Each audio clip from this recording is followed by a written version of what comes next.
तमाम पुरानी रूढ़ी मान्यताओं और पुरानी परंपराओं को किनारे करते हुए दीपक और मनोरमा ने एक अनोखे अंदाज से शादी की।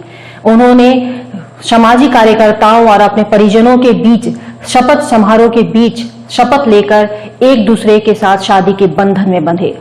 पूर्वांचल में क्वालिटी एजुकेशन और एक्सीलेंट प्लेसमेंट के लिए अनेकों राष्ट्रीय और अंतर्राष्ट्रीय पुरस्कारों से सम्मानित KIPM गीटा Gorakhpur. Admissions open for BTech with mechanical, civil, computer science, electrical and electronic streams. जब गोरखपुर में KIPM है तो कहीं और क्यों जाना। KIPM गीटा गोरखपुर। और परस्पर विश्वास की शपथ लेते हैं।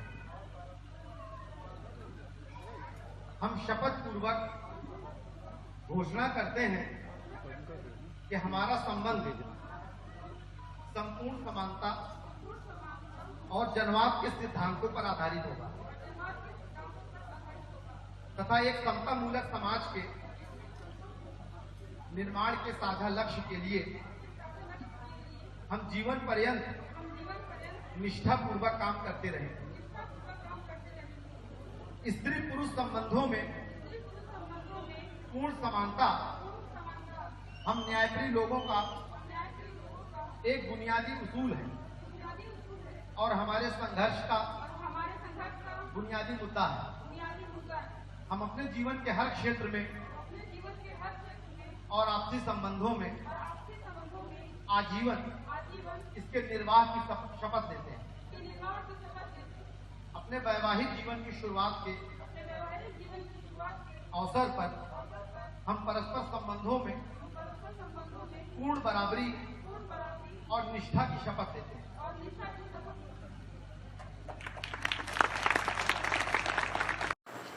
शादी के बंधन में बने दीपक और मनोरमा पिछले 9 सालों से दिशा छात्र संगठन के सक्रिय सदस्य हैं।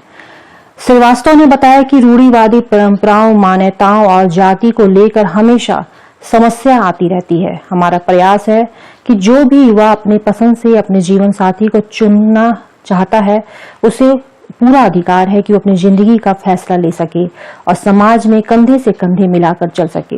इस शादी में हमने समाज के ज्यादातर समाज सेवी और संभ्रांत लोगों को बुलाया था, जिसका मकसद था कि शादी को लेकर लोगों की क्या राय है यह जान सके। आगे भी हमारा प्रयास रहेगा कि लोगों को रूढ़िवादी परंपराओं, मान्यताओं से बाहर निकाला जाए और शादी में रीति रिवाज और परंपराओं के नाम पर होने वाले फिजूल खर्च को बचाया जाए। शादी में जो अनोखापन था वो ये था कि इसमें कोई मंत्रोच्चार नहीं हुए, कोई हवन या कोई फेरे नहीं हुए। मतलब जो तमाम धार्मिक कर्मकांड होते हैं आमतौर पर शादियों में, वो कोई धार्मिक कर्मकांड नहीं हुए, बल्कि तमाम शहर के राजनीतिक, सामाजिक कार्यकर्ता लगभग हर संगठन से, रेलवे से, PWD से, LIC से और सामाजिक कार्यकर्ता और उनके परिजन, मनोरमा और दीपक के परिवार वाले भी इसमें उपस्थित थे। और शादी में बस एक बहुत सादे तरीके से एक शपथ पत्र, जो आमतौर पर हम लोग करते हैं, एक शपथ पत्र पढ़ा गया, जिस शपथ पत्र की में बुनियादी बात यह है कि हम एक ऐसे रिश्ते में बंध रहे हैं जिसमें समानता और भरोसा, ये 2 बुनियादी चीज़ है। क्या लगता है ऐसा शादी जो आप लोग संपन्न कराएं, इससे क्या बदलाव आएगा, क्या उद्देश्य है? इसका बदलाव का तो सबसे पहले यही चीज़ है कि जिन परंपराओं को हम मानते हैं कि सड़ गल चुकी हैं। दूसरी चीज़ है कि आमतौर पर जो शादियां होती हैं उसमें लड़के और लड़कियों की इच्छा का सवाल पीछे धकेल दिया जाता है।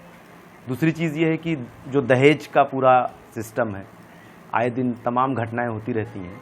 हमारा ये मानना है कि स्त्री पुरुष के रिश्ते में परिवार, पैसा, जाति, धर्म, इन सब चीज़ों का कोई भी दबाव नहीं होना चाहिए। एक लड़के और एक लड़की की यह अपनी इच्छा होनी चाहिए कि उनकी मर्जी है कि किसके साथ जीना चाहते हैं, किसके साथ रहना चाहते हैं, और उसमें किसी चीज़ का इन्फ्लुएंस नहीं होना चाहिए, धर्म का, जाति का, पैसे का। ये उनकी अपनी चाहत होनी चाहिए। ऐसी शादी में क्या फजूल खर्ची जो होती है उसमें भी बचाव होता है?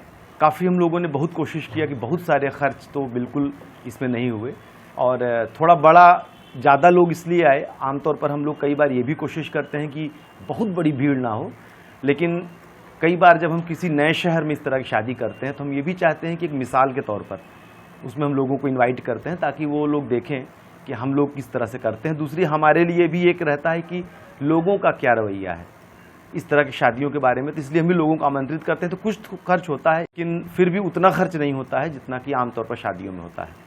युवा पीढ़ी जो है उनके लिए क्या कहना चाहते हैं? युवा पीढ़ियों के लिए यही कहना चाहते हैं कि जिस चीज़ को सही मानते हो, जिससे प्यार करते हो, उस चीज़ को अपनाने के लिए हर तरह के बंधनों से लड़ना चाहिए और अपने फैसले पर अमल करना चाहिए। क्या नाम है आपका? मेरा नाम प्रसेन है, मैं दिशा छात्र संगठन का उत्तर प्रदेश में संयोजक हूँ।